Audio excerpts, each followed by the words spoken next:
Yes. Hello everyone, myself Dr. Debanjan Mandal. I'm a physical therapist and osteopath. Today we get a chance to grab Dr. Sam Khan, and he's very famous in Famous. Singapore. I He's an don't claim to be osteopath. famous now. So we have some question which generally we see students who are in this field and new to this field, and they are getting some issues in their practice. Like as a physio background, when I enter in the field of osteopathy, I also have gone through the same kind of issues. Like our hand is meant to be like very much powerfully was manipulating everything. Then when we start seeing how to palpate, how to do other osteopathic techniques, then we have gone through some transaction. So those kind of things is everyone is going through that phase. So I have some question to Sam, which will help other students and whoever in this field, new in this field, it will enhance their knowledge and skills also. So Sam, could you please tell me how come you came into this field of osteopathy? Oh, osteopathy. I think it was uh,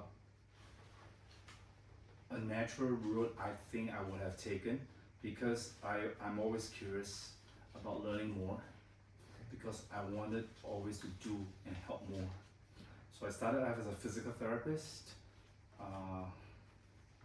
back in '96, and while I was treating, I'm also exposed to a lot of other modalities of treatment that caught my curiosity, and I started to somewhat by coincidence I ended up doing training in Rolfing, which is really started to specialize in connective tissue.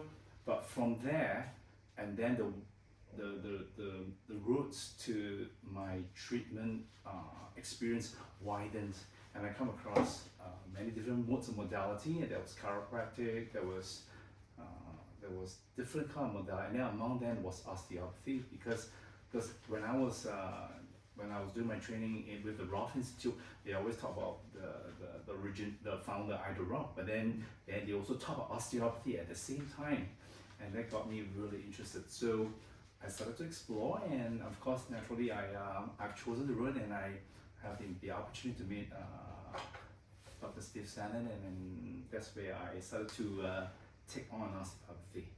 Okay, that's great. So looking back, what first convinced you that osteopathy was the path you want to dedicate your life to? What was the first? Looking back, if you're going back, what are the things influence you to go into osteopathy? That this is the next thing you want to grow in your life. Oh, in okay, this field. okay. I don't recall every single details why osteopathy became my choice of somewhat approach, but everything that I've learned beyond physical therapy seems to point from the origin of osteopathy. So, and a very interesting one was when I was going more into, there was a phase in my career when I was all into joint manipulation and mobilization. I learned from every single teacher that I've got to know. I realized that some of these techniques were originally shared by some of the old osteopaths back in the I can't remember, probably 1950s, 1960s. Is they were willing to impart that knowledge to the physical therapist, which also forms the, I think among the people were like Kelton-Bourne, Maitland, and Stanley, I think. And then I think they started that form of work, but then it all originated from osteopathy. And so was connective tissue. And I thought it was all embodied by the Rolfing community. And then I realized, oh wait, there's another form of work that comes from osteopathy. So that route becomes very apparent to me. So that curiosity points me to, so what is this osteopathy about?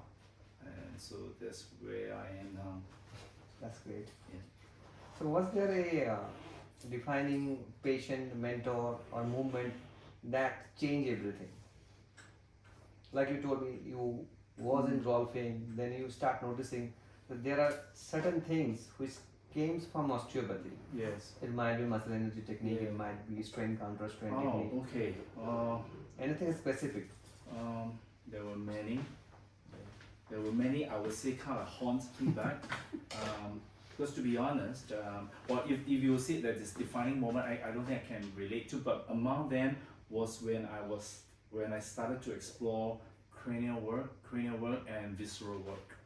And actually, interestingly, when I remember when I was graduating back in '96, at the time I was in California, and our university has this curriculum where we have this period of time, I think it's last 7 weeks before we graduated.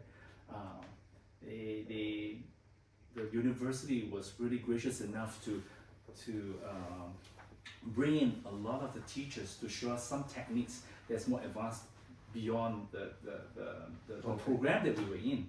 And among was this teacher who started to teach myofascial and cranial. So I was exposed to cranial sacral back in '96, and I remember the first time when she said, class, listen to the voice. And everybody was laughing because we were so caught up with biomechanical science. And when somebody said, because she was treating, and she said, when you're treating the body, you listen to the voice, what it's telling you, listen to the body. And I still remember I was laughing at it. I was like, what is this? Is that some kind of a trick, or is this kind of like a voodoo energy coming in? But that came around when I started to explore some work in cranial, and I started to see the potency of that work, and also the clinical outcomes that I see in my patients. There, when I realized, oh wait a minute, maybe there's something there I need to explore. So yeah, so no defining moment, but each experience that I have, each workshop that I attended, including the people that I share with in the class, has given me a lot of enlightenment, I would say. So It it's directs not me. a Yeah. it's not a direct shift. It was gradual. Yeah, it was a gradual shift. Yeah, and while I was in my own practice, I make a point to really see that work working through. Yeah, because sometimes you treat them, you don't see the results until a little bit later. Yes. But when the patient comes and tell you, say, I know what you did, but you did that thing, and that really helps me, really makes my day, And I realize there is something more precious than just learning techniques, but there's something underlying in osteopathy that I think can allow you to be purposeful, but then it goes beyond that, Yeah.